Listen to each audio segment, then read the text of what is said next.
اللہ اللہ اللہ۔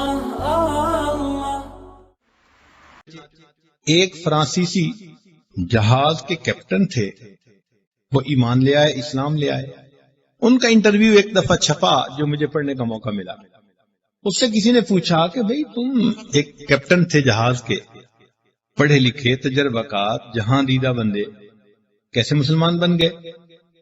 اس نے کہا جی میں جب ریٹائر ہوا تو میرا ایک دوست تھا، اس کے ساتھ سلام دعا تھی، ہیلو ہائے تھی۔ اس نے مجھے ایک کتاب دی کہ بھئی اس کو آپ پڑھیں، فارغ ہیں آج کل۔ میں نے اس کتاب کو پڑھنا شروع کر دیا۔ اس کتاب کے اندر ایک جگہ پر اوشن سے متعلق ڈسکرپشن تھی، اور میری ساری زندگی اوشن میں گزری۔ میں ہمیشہ کروز میں ہی ہوتا تھا، اور جتنا سمندر کو قریب سے میں نے دیکھا، عام بندے نے تو اتنا دیکھا ہی نہیں۔ تو کہنے لگا مجھے لائف میں ایک دفعہ تجربہ ہوا کہ جب کبھی آسمان ابر آلود ہوتا ہے اور اس وقت اوشن کے اوپر ہائی ٹائیڈ کا وقت ہوتا ہے، لہریں خوب اچھلتی ہیں، تو اس وقت پانی کے اندر، اوشن کے پانی کے اندر ویزیبلٹی وہ زیرو ہو جاتی ہے۔ آپ پانی کے اندر جائیں تو اندر جاتے ہی بالکل زیرو ویزیبلٹی، آپ اپنا ہاتھ بھی نہیں دیکھ سکتے۔ میں نے اتنا کامل اندھیرا کبھی نہیں دیکھا جو میں نے اوشن کے اندر دیکھا۔ کہنے کہ میں وہ کتاب پڑھ رہا تھا، اس کتاب میں ایک جگہ تذکرہ تھا کہ ان کافروں کے دلوں کے اندر اندھیرا ہے۔ کیسے اندھیرا؟ فی بحر لجی یغشاہ موج من فوقہ موج من فوقہ سحاب، کہ جب اوپر بادل ہو اور ہائی ٹائیڈ کے اوپر ٹائیڈ پڑ رہی ہو، اس وقت سمندر کے اندر جتنا اندھیرا ہوتا ہے اس سے بھی بڑھ کر اندھیرا ان کافروں کے دلوں کے اندر ہے۔ کہنے لگا جب میں نے اپنی لائف کی اس ایکسپیرینس کو دیکھا تو میں حیران۔ میں نے کہا کہ لگتا ہے کہ مسلمانوں کے پیغمبر علیہ الصلوۃ والسلام کو ایکسپیرینس ہوا ہوگا سمندر میں سفر کرنے کا، اور انہوں نے یہ بات لکھ دی۔ تو کہنے لگے کہ میں نے ان کی حالات زندگی پوچھنے شروع کیے، پڑھنے شروع کیے، تو یہ ایک عجیب بات میرے سامنے آئی کہ مسلمانوں کے پیغمبر اسلام نے پوری زندگی میں اوشن کا کبھی سفر ہی نہیں کیا۔ کہنے لگا میرے دل نے کہا کہ اگر اس بندے کی زبان سے یہ الفاظ نکلے ہیں جس نے کبھی زندگی میں سفر ہی نہیں کیا، تو اس کا مطلب ہے کہ یہ اللہ کا کلام جو ان کی زبان سے جاری ہو گیا۔ اس بات پر ایک فرانسیسی کلمہ پڑھ کر مسلمان ہوا۔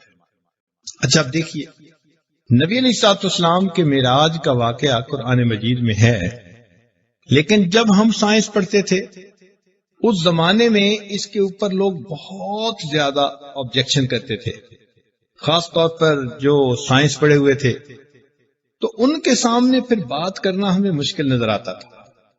وہ کہتے تھے کیسے جو ہے نا وہ تھوڑی دیر کے اندر وہ آسمان پہ بھی چلے گئے اور واپس بھی آ گئے، اور ٹائم بھی لیپس نہیں ہوا، پانی وضو کا چل رہا تھا، گرم تھا بستر۔ تو ہم اس بات کو سائنٹیفکلی ایکسپلین نہیں کر پاتے تھے، لیکن جب ہم نے خود سائنس کے اندر تھیوری آف ریلیٹیوٹی پڑھی تو اب آ کے بات سمجھ میں آئی۔ آئنسٹائن کی یہ تھیوری ہے۔ آئنسٹائن وہ سائنسدان ہے کہ آج کی سائنس کی دنیا میں اس کی اس طرح عزت کی جاتی ہے جیسے دین کے میدان میں کسی پیغمبر اسلام کی عزت کی جاتی ہے۔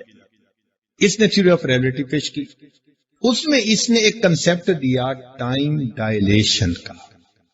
وہ کنسپٹ یہ تھا کہ اگر ایک فریم آف ریفرنس ہے تو اس فریم آف ریفرنس کے اندر ٹائم گزرنے کا اپنا ایک معیار ہے، ایک اور فریم آف ریفرنس ہے تو اس کے اندر میں بھی کہ ٹائم زیادہ تیزی کے ساتھ گزر رہا ہو یا دیر کے ساتھ گزر رہا ہو۔ چنانچہ یہ ریلیٹیو ٹائم ہے۔ ہمیں بات سمجھ میں آئی کہ اللہ تعالیٰ نے فرمایا کہ فرشتے یہاں آتے ہیں، ثم یعرج الیہ فی یوم کان مقدارہ 50,000 سنہ، کہ قیامت کا دن ایک ایسا دن ہے کہ دنیا کے 50,000 سالوں کے برابر ہے۔ ہم نے کہا یہ ریلیٹیو ٹائم کا تصور کوئی نیا تو نہیں ہے، یہ تو 1400 سال پہلے کہہ دیا کہ دنیا کے 50,000 سال گزریں گے اور آخرت کے حساب سے ایک دن گزرے گا. تو ہمیں اس بات پہ بڑی خوشی ہوئی اور حیرت بھی ہوئی کہ اچھا یہ کنسپٹ تو دین سے نکلا، شریعت نے دیا، قرآن نے دیا. لیکن اگلا سوال پھر ذہن میں آیا کہ بھئی جنت کے اندر ہمیشہ ہمیشہ لوگ رہیں گے اور ایک جیسا وقت رہے گا، یہ کیسے پاسبل ہے؟ تو پھر تھیوری آف ریلیٹیو نے اس بات کو بھی ثابت کر دیا. سب سے پہلی بات تو یہ سنیے کہ واقعہ معراج کے اندر 2 طرح کی سواریوں کا تذکرہ ہے. ایک فرمایا سبحان الذی اسری بعبدہ لیلا من المسجد الحرام الى المسجد الاقصی، پاک ہے وہ ذات جو اپنے بندے کو لے گئی مسجد حرام سے لے کے مسجد اقصی تک. اس پر حدیث پاک میں آتا ہے کہ اللہ تعالیٰ نے براق کو بھیجا. یہ براق کا لفظ برق سے ہے اور برق کہتے ہیں بجلی کو، یعنی بجلی کی گویا تیز رفتاری سے چلنے والی یہ سواری تھی. یہ ہاریزنٹل جو سفر تھا دنیا کا، یہ براق کے ذریعے کیا گیا. نبی علیہ السلام فرماتے ہیں وہاں پر میں نے انبیاء کی امامت کروائی اور پھر میرے لیے ایک دوسری سواری کو لایا گیا جس کا نام رف رف تھا. ہم نے جب رف رف کی تحقیق کی تو پتہ چلا کہ یہ وہ سواری جو انسان کو اونچائی کی طرف لے کے جائے، جس کو آج کے زمانے میں ایلیویٹر کہتے ہیں. ایلیویٹر کیا؟ ایک ایسی سواری ہے آپ اس میں بیٹھ جائیں، وہ آپ کو تھوڑی دیر میں 100 منزل پہ پہنچا دے گی. تو شریعت نے براق کا لفظ ہاریزنٹل کے لیے استعمال کیا اور جہاں ورٹیکل جانا تھا، سفر کرنا تھا آسمان کی طرف، فرمایا کہ اس کے لیے رف رف سواری کو بھیجا گیا. خیر، اب سوال پیدا ہوتا ہے کہ ٹائم کیسے تھم گیا؟ تو تھیوری آف ریلیٹیوٹی میں ایک ہے ٹائم ڈائلیشن. یہ جو ٹائم ڈائلیشن کا کنسپٹ ہے یہ اس طرح کہ اگر فریم آف ریفرنس کی سپیڈ آف لائٹ کے برابر ہو تو ٹائم ہمیشہ ایک رہے گا، چینج نہیں ہوگا. اگر یہ سپیڈ کم ہو تو جواب پازیٹو آئے گا اور مستقبل آتا رہے گا، ٹائم آگے کو موو کرتا رہے گا.